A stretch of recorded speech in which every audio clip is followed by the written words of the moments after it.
Hello students, सारथी IAS के online learning platform पे आपका स्वागत है। तो आज इस वीडियो में डिस्कस करने जा रहे हैं हम यूपीएससी, ईपीएफओ, ईपीएफसी का नोटिफिकेशन आ चुका है। शॉर्ट नोटिफिकेशन आया है, भी एम्प्लॉयमेंट न्यूज़ में आता है ये। ठीक है, तो एग्जाम जो एप्लीकेशन है यूपीएससी की वेबसाइट पे वो 22 अगस्त से स्टार्ट हो जाएगा। 11 सितंबर तक लास्ट डेट रहेगी और कोई भी graduate, any graduate can apply for this exam. Any graduate, कोई स्पेशलाइजेशन नहीं चाहिए, एनी ग्रेजुएट कैन अप्लाई। और स्पेसिफिकली जो कैंडिडेट जिनका यूपीएससी ड्रीम अधूरा रह गया था, 32 ईयर्स से भी क्रॉस कर चुके हो, अगर आप 32 ईयर क्रॉस कर चुके हो, still you are eligible if you are from general category. General category के लिए जो एज होती है वो 35 होती है ईडब्ल्यूएस के लिए, और जनरल कैटेगरी की जो एज है 35 ईयर्स है। 38 फॉर ओबीसी है, 40 ईयर फॉर एससी एसटी है। प्लस वैकेंसी जो है आपकी जनरल की 29 है, ईडब्ल्यूएस की 8 है, ओबीसी की 18 है, एससी की 15 है, एसटी की 10 वैकेंसीज हैं। और उसका एग्जाम पैटर्न भी है वो आपकी यूपीएससी के सब्जेक्ट्स काफी मिलते जुलते हैं और उससे ओवरलैप करता है। तो it is a most suitable अगर आप प्लान भी देख रहे हैं या एक जॉब सिक्योर करना चाहते हैं, और ये असिस्टेंट प्रोविडेंट फंड कमिश्नर एक अच्छी जॉब है। ठीक है, और डिटेल में हम डिस्कस करते हैं इसका एग्जाम पैटर्न, सिलेबस, किस टाइप के क्या क्वेश्चंस, मतलब कितना ओवरलैप करता है आपका। कोई भी जो ग्रेजुएट है, कोई भी any graduate can apply for this exam. ठीक है, फिर आता है आपका जो वैकेंसीज मैंने डिस्कस की है, जनरल की 29 है, ईडब्ल्यूएस की 8 है, ओबीसी की 18 है, 15 एससी की एंड एसटी की 10 है। फिर आता है सिलेबस। सिलेबस आप देखोगे ना, जनरल इंग्लिश आप यूपीएससी एग्जाम प्रिपरेशन में पढ़ते हैं जनरल इंग्लिश। ठीक है, Indian culture, heritage and freedom movement, इसमें इंडियन कल्चर है और फ्रीडम मूवमेंट है, तो एक स्पेसिफिक सिलेबस है, नॉट द कंप्लीट जो आप यूपीएससी में पढ़ते हैं उससे थोड़ा कम ही सिलेबस है हिस्ट्री का। कल्चर और मॉडर्न हिस्ट्री की बात होती है मोस्टली, में थोड़े कुछ क्वेश्चन कल्चर से आते हैं और फ्रीडम मूवमेंट से आते हैं। Developmental issues and present trends, generally current oriented, और इकोनॉमी का कुछ स्टैटिक्स, बहुत ही स्पेसिफिक टॉपिक से आते हैं। Governance and constitution of India से क्वेश्चन आते हैं। General science, basic knowledge of computer application आता है। Elementary mathematics, statistics, general mental ability, मतलब जो आपका सी सेट टाइप के क्वेश्चंस होते हैं वो आते हैं। ठीक है, इसमें मैथ और रीजनिंग के क्वेश्चन ज्यादा रहते हैं। Industrial relation, labour laws, social security, तो जो हमारे लेबर कोड्स हैं, सोशल सिक्योरिटी कोड हैं, जो कोड ऑन वेजेस है, सोशल सिक्योरिटी कोड है, उससे रिलेटेड, और इंडस्ट्रियल रिलेशन की थ्योरी कुछ पार्ट, तो यहाँ से भी काफी क्वेश्चन आए। थ्योरी पार्ट है, ये आपके लिए नया होगा, कुछ चीजें आपने पढ़ी होंगी, but still you can easily manage. तो जो आपको कंटेंट मिलेगा, कोर्स का लिंक डिस्क्रिप्शन में दिया गया है, आप सब्सक्राइब कर सकते हैं। कंप्लीट वन स्टॉप सॉल्यूशन मिलेगा, इस एग्जाम के लिए डिजाइन किया गया कोर्स है ये।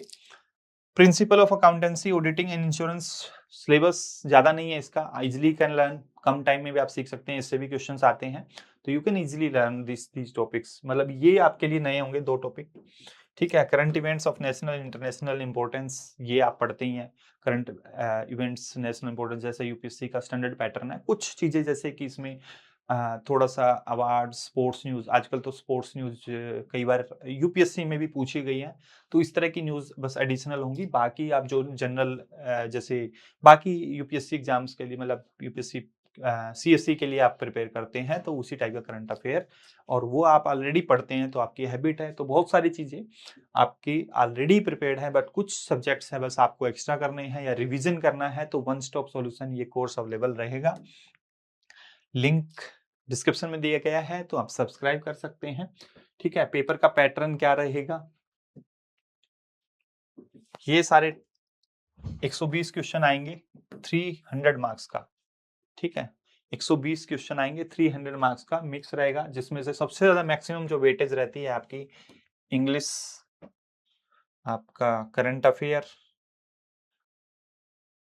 सोशल सिक्योरिटी इन इंडिया, आपके लेबर लॉज, और करंट अफेयर है, जो आपका करंट अफेयर है। यहाँ से सबसे ज्यादा क्वेश्चंस आते हैं, इंग्लिश से आते हैं, plus labour law, social security code से आते हैं। यहाँ से सबसे ज्यादा क्वेश्चन आते हैं। 1/3 नेगेटिव मार्किंग रहती है, जो यूपीएससी जनरली फॉलो करता है। फिर आपका 100 मार्क्स का इंटरव्यू होता है, इसकी 75% वेटेज होती है, इंटरव्यू की 25% वेटेज होती है। टोटल 400 मार्क्स का रहेगा। ठीक है, और इंटरव्यू में जो स्कोर है आपको, अगर आप जनरल ईडब्ल्यूएस से तो आपको 50 मार्क्स मिनिमम लेने हैं, ओबीसी में 45 एंड अबव, एससी एसटी में 40 एंड अबव आपको इंटरव्यू में मार्क्स मिनिमम लेना है। ठीक है, तो ये डिटेल्स है। अगर आप प्रिपेयर करना चाहते हैं तो आपको कोर्स का लिंक डिस्क्रिप्शन में दिया गया है और आपके लिए सूटेबल है। फर्स्ट तो आपका, क्योंकि ये जो है यूपीएससी सिलेबस से ओवरलैप कर रहा है, ये यूपीएससी सिलेबस से ओवरलैप कर रहा है। दूसरा, आपका प्लान बी के लिए बेस्ट सूटेबल ऑप्शन है, जैसे रेगुलेटरी बॉडीज भी हैं, एक यूपीएससी ईपीएफओ भी, प्लान बी आपके लिए सुटेबल ऑप्शन इसलिए है क्योंकि आपका सिलेबस इससे मैच कर रहा है। कुछ टॉपिक्स आपको एक्स्ट्रा पढ़ने हैं थोड़ा सा, और वो कम टाइम में कर सकते हैं। और अब लगभग दिसंबर में एग्जाम होगा, दिसंबर में एग्जाम होगा, तो यू हैव इनफ टाइम। और किसी एग्जाम के आपके ओवरलैप नहीं हो रहा है। यूपीएससी प्रीलिम्स भी मई जून में होता है, अगले साल का होगा। मेंस भी इस साल का उससे पहले ही कंडक्ट हो जाएगा, अगर कोई भी स्टूडेंट है जो इसको देना चाहता है तो ये है।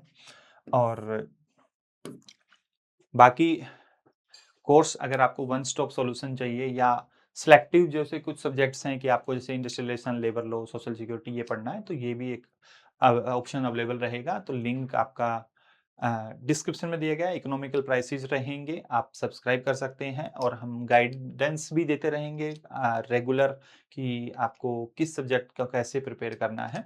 ठीक है, पीवाईक्यूज का एनालिसिस करके ना आप खुद से भी डिसाइड कर सकते हैं कि मतलब खुद से भी एनालाइज कर सकते हैं कि क्या पढ़ना है, किस सब्जेक्ट में कितना डेप्थ तक पढ़ना है। So thank you for watching and keep following us.